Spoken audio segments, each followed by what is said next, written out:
Blessed Sunday po sa inyo. Kumusta po kayo? I hope maayos kayo nakakapagpahinga. Ngayong araw ng linggo, saan mang parte kayo ng mundo ngayon. Masasabi kong very phenomenal yung nangyari kay Diwata. Mula sa kanyang mahirap na buhay na nakatira sa ilalim ng tulay, hanggang siya ay naging isang internet food sensation. Alam natin na hindi madalas nangyayari yung mga ganitong kwento. Para siyang isang one in a million story ang nangyari kay Diwata. At syempre pa, kasabay ng kanyang pagsikat, yung mga taong pumupuna sa kanya. Usually kasi balanse yan. May mga taga-suporta, merong mga bashers at the same time.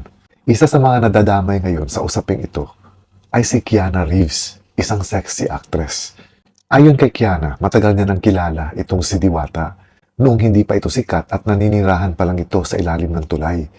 Ayon sa kwento niya, pinuntahan niya at dinalaw niya si Diwata doon kung saan nag-vlog na rin siya tungkol sa buhay ni Diwata na nakatira sa ilalim ng tulay.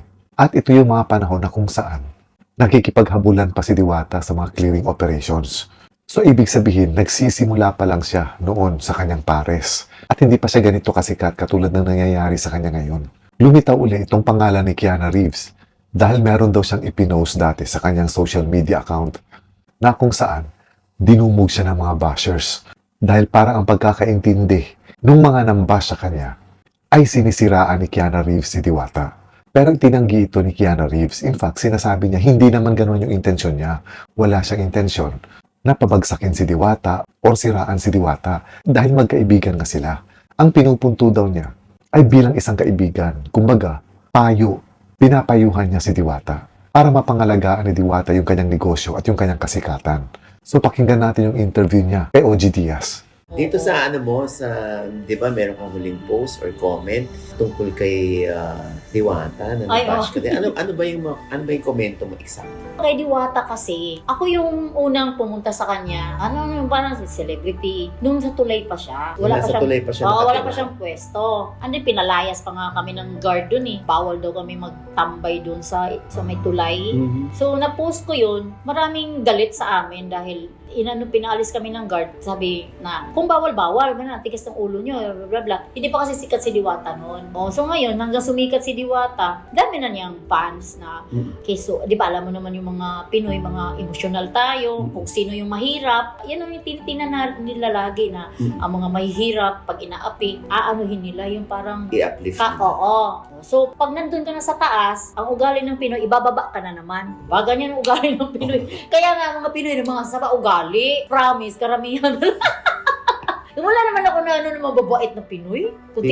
Bihira lang. Kaya kung makakita kayo ng kaibigan na totoo, i-treasure nyo yan. Kasi bihira lang talaga mangyari yan. Real talk tayo. So yung na-post ko na comment is, di ba, lagi naman ako nagsasabi ng totoo. Comment ko lang naman sa kay Diwata na hindi ko sinabi na hindi siya matagal. Parang ang social media kasi, pag instant sikat, hindi ko alam kung kailan siya ando sa taas. Pag hindi mo siya pangangalagaan yung pangalan mo, hindi ka talaga magtatagal. Ngayon, ang nangyari kay Diwata kasi, ginagamit siya ng lahat. Ginagamit ng mga vloggers for the content, for the views. Kasi hindi naman talaga mga totoo yun nung kumampi sa kanya Kung hindi na uso yung social media, tapos walang bayad yung page, wala na pupunta dun para lang pipila. Kasi ordinary lang naman yung pagkain ni Diwata.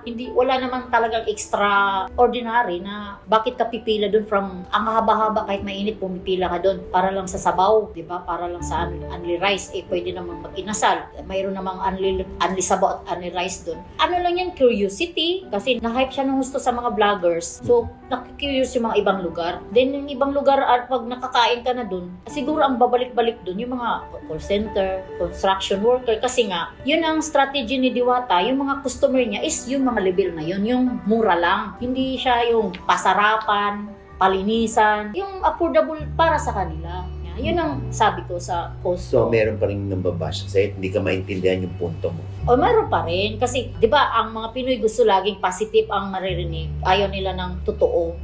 Kung sa realidad, di ba, ang dami na natin nadadaanan na sumikat tapos nawala. Kaya sabi ko, hanggang kailan ganito si Diwata, kung hindi niya maalagaan yung pangalan niya. Hindi ako naninira. Nagsabi lang ako ng totoo, kumakampi pa nga kay Diwata na kung maalagaan lang niya yung pangalan niya. Kasi nagagamit kasi siya Naintindihan ko yung paliwanag ni Keanu Reeves. Kumbaga para sa akin, hindi niya binabash si Diwata. In fact, concerned siya kay Diwata. At ang sinasabi niya dito, na importante talaga na mapangalagaan ni Diwata yung kanyang pangalan para hindi agad bumagsak or hindi siya agad malalaos. At sinasabi din dito ni Keanu Reeves na ang dahilan talaga ng kanyang kasikatan ngayon ay siya mismo at hindi yung pares niya. Kumbaga, nakahatak na mga customer yung mga pares na dati. Pero, sa nangyayari sa kanya ngayon, iba na ang estado niya. Kumbaga siya na yung naging celebrity. At ang sinasabi dito ni Keanu Reeves, kaya maraming pumupunta at kumakain doon. Specifically because, para makita siya. Naging internet sensation na rin si Diwata kasi. At yun yung sinasabi ni Kiana sa interview niya kay OG, na hindi naman kasi talaga ganun kasarap. Kumbaga ordinary lang yung pagkain siniserve ng pwesto ni Diwata. Kumbaga, walang extraordinary doon sa pagkain niya. Kaya talagang dinudubog ngayon yung kanyang kainan ay dahil tama yung sinasabi ni Kiana na ginagatasan nga yung pwesto ni Diwata. Totoo naman talaga yun. Wala namang masama sa pangkagatas, lalong-lalo na kung yung pinupunta nila doon, lalong-lalo na yung mga vloggers, ay para ma-feature yung kainan ni Diwata at hindi yung binabantayan anuman ang nagagawa niyang konting kamalian na pinapalaki nila sa social media. Ito yung ibang klaseng gatas na masasabi. Kasi mismo yung mga vloggers ni Diwata, ang tawag na sa kanila ay Diwata Gatas Team.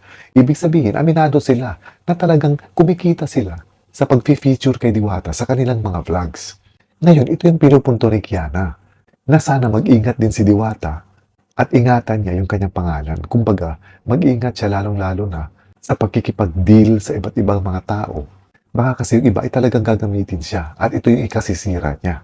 Lalong-lalo na dun sa mga endorsements na gagawin niya. Kasi hindi natin alam kung minsan baka yung ini-endorse niya ay mga peking produkto na pala o di kaya mga peking investments na. So ito yung mga dapat na iwasan niya at ito yung gustong ipunto dito ni Keanu Reeves na talagang sa sobrang kasikatan ngayon ni Diwata ay marami ang gustong gumamit sa kanya. At gagawin ang lahat para magamit si Diwata kahit pa alam nila na ikasisira niya ito. Ito yung sinasabi ni Keanu Reeves. Kaya naintindihan ko si Keanu Reeves. Wala akong nakikitang pambabash dun sa mga salita ni Keanu Reeves para kay Diwata. Concerned talaga siya. At totoo yung sinasabi niya na talagang kakain lang kay Diwata ay yung talagang medyo kulang ang budget para makakain ng masarap at mabubusog sa halagang 100 pesos. At ito yung mga sinasabi nga ng mga taga-call center, mga construction workers. Ito sila yung alam natin na talagang naghahanap ng mga budget meals. At ito talaga yung target ng parisan ni Diwata. Pero sa nangyayari ngayon sa kainan niya na kung saan talagang dinudumog siya, maging ng mga taong nasa malalayong lugar, hindi na ito dahil sa pagkain niya. Oo, pwedeng gustong matikman for the first time yung pagkain niya. Pero yung babalik-balikan si Diwata, hindi yun dahil sa pagkain niya. Kung hindi, dahil kay Diwata. Gusto nilang makita si Diwata, gusto nilang magpa-picture kasama si Diwata, gusto nilang gumawa ng content dahil mainit na mainit ngayon si Diwata. Ito yung mga dahilan kung bakit masasabi nga natin naman na talagang dinudubog yung pwesto niya. Hot item kasi talaga ngayon si Diwata. Ako aminin ko rin, kapag katungkol kay Diwata, yung ina-upload ko, mataas ang views compared sa ibang mga topics na ina-upload ko. Marami talagang interesado kay Diwata, maraming na-inspire kay Diwata, maraming gustong marinig yung mga nangyayari sa buhay ni Diwata. At marami din siguro ang nag-aabang kung kailan babagsak si Diwata. Hindi talaga ito may iwasan. Ito rin yung sinasabi ni Keanu Reeves na ang kasikatan ni Diwata ay walang makapagsasabi kung hanggang kailan lang ito. Dahil alam naman natin walang forever. Kumbaga kahit nga yung mga sikat na mga artista dati, dumarating din yung mga panahon na nalalaos din sila. So ito yung punto ni Kiana na habang mainit na mainit pa ngayon si Diwata, sana maaga niyang matutunan na bigyan niya ng importansya at alagaan ang kanyang pangalan. Kasi alam natin, kung ang isang tao ay mabilis na sumikat, mabilis din itong bumagsak. Lalong-lalo na, may social media na tayo ngayon na kung saan bawat kilos nila ay pwede nang bantayan at pwede nang punain at pwede nang suriin ng mga netizens. Ang social media ngayon can make or break a person. Pwede kang pasikatin ng social media, pwede ka rin pabagsakin ng social media. Kaya ngayong mako-consider na natin isa ng celebrity itong si Diwata, siguro dapat din na medyo maingat na rin siya sa kanyang mga kilos at mga sinasabi. Kasi alam natin sa social media, pwedeng palakihin ang konting mali na maaaring mangyari at napakabilis itong kumalat. Ngayon, pag nangyayari ito ng madalas, yung mga ganitong mga nega na publicity tungkol sa kanya, maaaring baka marami itong mahatak na mga taong maniniwala kahit hindi naman totoo at hindi alam yung buong kwento, pero maaaring maraming mahatak na kakalabanin na siya. So walang masama kung mag-ingat siya.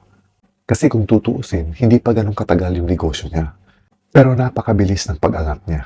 May point din sa kanyang mga sinasabi si Keanu Reeves. And yes, ang tingin ko nga dun sa mga salita ni Keanu Reeves, yun ay bilang payong kaibigan at hindi niya binabash si Diwata. Kayo, ano sa palagay ninyo? Si Keanu Reeves ba ay kakampi or basher ni Diwata? And this is all for now mga kaibigan. Maraming salamat ulit sa inyong panonood. Enjoy your Sunday everyone. Ingat po kayo lagi. Amping mo kanunay and God bless.